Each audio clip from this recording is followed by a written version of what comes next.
प्रिय विद्यार्थी, जो भी छात्र 2024 में बोर्ड की परीक्षा देने वाले हैं और क्लास 12th के छात्र हैं, तो उनका हिंदी का पेपर सबसे पहला पेपर है और वो 22 फरवरी को होगा। किस दिन होगा? 22 फरवरी से उनका पेपर स्टार्ट है और पहला पेपर यही है।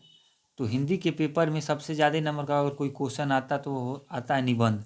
निबंध सबसे ज़्यादा नंबर का आते। देखिए 2024 का मॉडल पेपर है, इसमें सबसे ज़्यादा जो नंबर का आता है निबंध आता, हम आपको दिखा रहे हैं। तो निबंध तैयार करना बहुत ही ज़रूरी है क्योंकि वो सबसे ज़्यादा नंबर का आता है।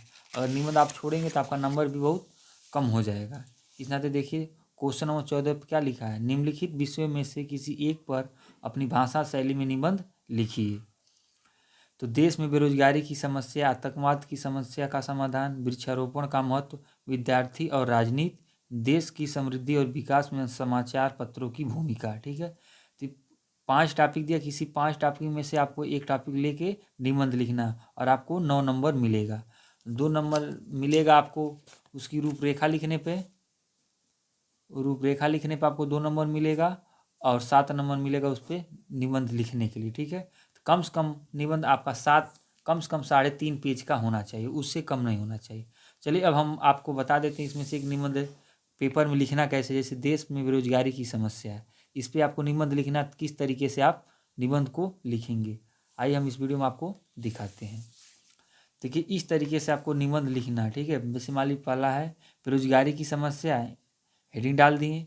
उसके बाद यह रूपरेखा, कौन कौन आप उसमें हेडिंग डालना चाहते हैं। प्रस्तावना, बेरोजगारी का अर्थ, बेरोजगारी के कारण, बेरोजगारी कम करने के उपाय, बेरोजगारी के दुष्प्रभाव और उपसंहार। 6 टॉपिक लिखाने, ये लिखने पर आपको 2 नंबर। अब एक एक टॉपिक को यहाँ पे अच्छे से आप लिख सकते हैं। प्रस्तावना में, आज अनेक समस्याएं भारत के विकास में बाधा उत्पन्न कर रही हैं। बेरोजगारी की समस्या इनमें से एक है। हर वर्ग का युवक इस समस्या से जूझ रहा है। फिर बेरोजगारी का अर्थ क्या है?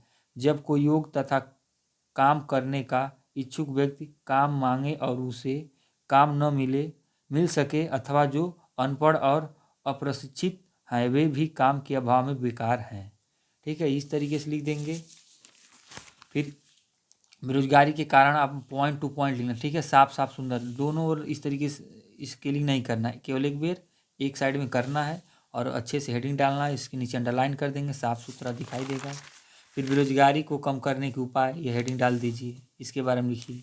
फिर बेरोजगारी के दुष्प्रभाव, साफ साफ इसी तरह बोर्ड की कॉपी आपकी कितनी लंबी चौड़ी रहेगी। ठीक है, फिर उपसंहार, कम से कम आपका 3.5 पेज से कम नहीं होना चाहिए। देखिए 1 पेज इधर, 2, 3, 4, यानी टोटल मिला के 4 पेज हुआ। लगभग कम से कम आपका 3.5 पेज से कम नहीं होना चाहिए, नहीं तो आपको पूरा नंबर नहीं मिलेगा। अगर ये वीडियो पसंद आए तो अपने दोस्तों के साथ इसको शेयर कीजिए और वीडियो देखना चाहते हैं हमारे यूट्यूब चैनल से जुड़ के और बहुत सारी वीडियो देख सकते हैं। धन्यवाद।